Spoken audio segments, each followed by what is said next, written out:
Hello everyone. আজকে আমাদের chapter হলো ক্লাস 5-এর পরিবেশ বিজ্ঞান থেকে, অর্থাৎ এই যে আছে আমরা এবং আমাদের পরিবেশ, এই বুক থেকে চ্যাপ্টার নম্বর 5 আজকে আমি আলোচনা করব। যে পাঠের মধ্যে হলো বেঁচে থাকার জন্য আমাদের বিভিন্ন ধরনের সামগ্রীর উপর নির্ভরশীল হতে হয়, যেমন চাষ করার জন্য মাটি, ঘর নির্মাণের জন্য বাঁশ, বেত, কাঠ, পাথর, বালি, শ্বাস প্রশ্বাসের জন্য বায়ু, পিপাসা মেটানোর জন্য জল, আগুন জ্বালানোর জন্য কাঠ, কয়লা ইত্যাদি। এইগুলো সব বস্তুই প্রকৃতির অবদান অর্থাৎ শ্রেষ্ঠ ওইগুলিকে সৃষ্টি করেছেন। প্রাকৃতিকভাবে লব্ধ সব সামগ্রী হলো সম্পদ নয়, সব সামগ্রী সম্পদ নয়।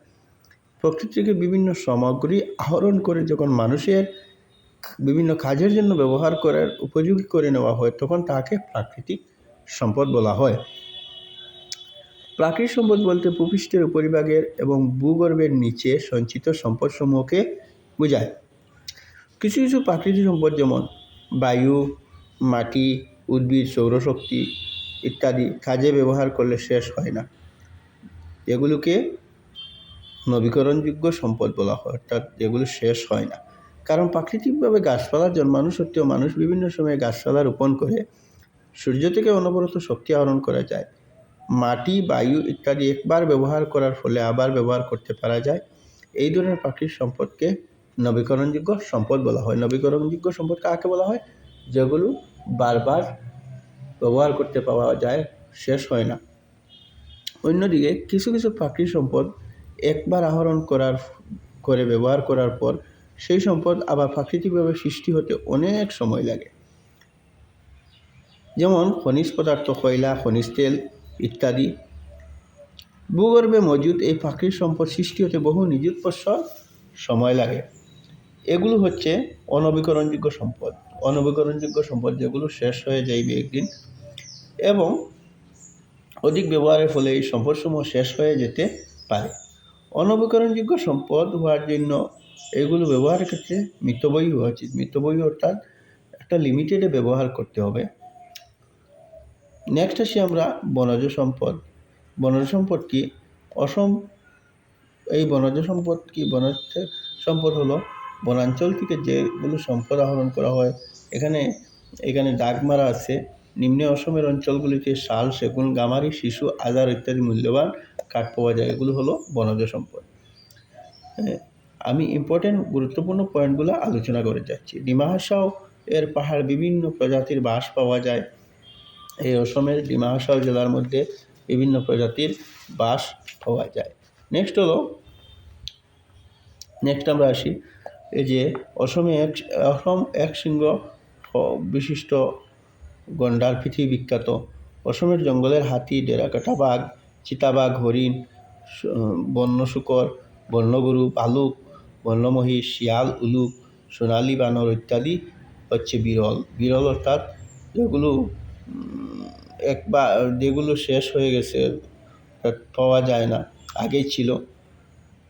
এই প্রাণীগুলোকে দেখতে বিদেশ থেকে পর্যটকরা আসেন, অর্থাৎ এখানে পাওয়া যায়। অসমের শাল, সেগুন, তিতাচাপা, শিশু ইত্যাদি গাছের কাঠ অতি মূল্যবান। এই কাঠ এবং বাঁশ বেত দিয়ে বিভিন্ন ধরনের আসবাবপত্র দৈনন্দিন জীবনে ব্যবহার করার জন্য সাজ সরঞ্জাম তৈরি করা হয়। জঙ্গল থেকে কাঠ, রাবার, ফল, মূল, ঔষধ ইত্যাদি পাওয়া যায়। এই বনজ সম্পদের কয়েকটি পয়েন্ট আমি আলোচনা করেছি। এখন হলো জলজ সম্পদ, অর্থাৎ ব্রহ্মপুত্র ও বরাক অসমের দুইটি প্রধান নদী। এই নদী দুটো ছাড়া অসমে অনেক উপনদী আছে। এই উপনদীগুলিতে জাহাজঘাট, ফেরিঘাট ইত্যাদি গড়ে উঠেছে। ব্রহ্মপুত্র নদীতে উপলব্ধ শুষ্ক হল পৃথিবীর একটি বিরল প্রজাতি প্রাণী। বিরল অর্থাৎ সব জায়গায় পাওয়া যায় না, একটি জায়গায় পাওয়া যায়, আচানক একটি জিনিস। এই হলো অসমের মানচিত্র দেওয়া আছে। এই মানচিত্রের মধ্যে অসমের ব্রহ্মপুত্র নদী, এটি হলো অসমের ব্রহ্মপুত্র নদী। এটি প্রবাহিত হয়েছে পূর্ব দিক থেকে পশ্চিম দিকে। এদিকে অরুণাচল প্রদেশ থেকে এসে, অরুণাচল প্রদেশ থেকে এসে অসমের মধ্যে দিয়ে প্রবাহিত হয়ে বঙ্গোপসাগরে বাংলাদেশে প্রবাহিত হয়েছে। এই প্রবাহিত হওয়ার সময় এই যে ওইদিক হলো উত্তর সাইডের পার, এইদিকে হলো দক্ষিণ সাইড, অর্থাৎ উত্তর দিকের পাড়ের উপনদীগুলি হলো এইগুলি উপনদী জিয়াবরলী, ধনশিরি, পুঁটিমারি, পাগলাদিয়া, মানস, চম্পাবতী, এগুলো ব্রহ্মপুত্রের সাথে মিলিত হয়েছে। এগুলো হলো দক্ষিণ পাড়ে দিখু, ধনশিরি, কপিলি, এগুলো। এই হলো বরাক নদী, এই যেটি মণিপুর, এই জায়গা হলো মণিপুর। এই মণিপুর থেকে উৎপত্তি হয়ে এখানে মিজোরামের মধ্যে যে স্পর্শ করে এই হাইলাকান্দি, শিলচর এর মধ্যে দিয়ে, বাঙ্গার মধ্যে দিয়ে, করিমগঞ্জের মধ্যে দিয়ে বাংলাদেশে প্রবেশ হয়েছে।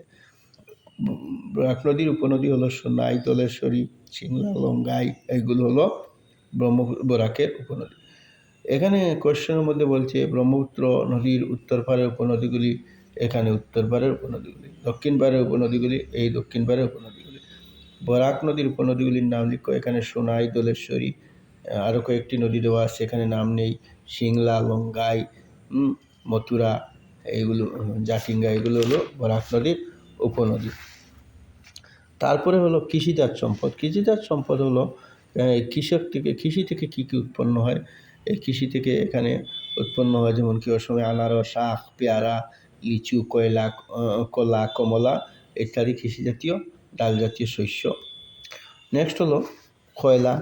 অসমের কয়লা, অসমের মধ্যে কয়লা পাওয়া যায় যেমন কি অসমের মাকুম, লিডু, মার্গেরিটা, জয়পুর ইত্যাদিতে কয়লা পাওয়া যায়। মাকুম কোন জায়গা? মাকুম এটি ডিব্রুগড় এবং তিনসুকিয়ার মধ্যে পড়েছে। এখানের মধ্যে কয়লা পাওয়া যায়। এই খনিজ সম্পদ এই এলাকার মধ্যে পাওয়া যায়। এই যে এলাকা আছে এই এলাকার মধ্যে খনিজ সম্পদ পাওয়া যায় অসমের পাহাড়ি অঞ্চল। নেক্সট হলো খনিজ তেল পাওয়া যায় অসমের ডিগবয়, তিনসুকিয়া, নাহারকাটিয়া, এই জায়গার হুগলিজান, মরান, রুদ্রসাগরগুলোকে এই জায়গার মধ্যে তেল পাওয়া যায়, খনিজ তেল পাওয়া যায়। 1889 খ্রিস্টাব্দে ইংরেজরা সর্বপ্রথম ডিগবয়ে খনিজ তেলের সন্ধান পায়। তারপরে আসি চুনাপাথর। ইম্পর্টেন্ট পয়েন্টগুলো আমি আলোচনা করে যাচ্ছি।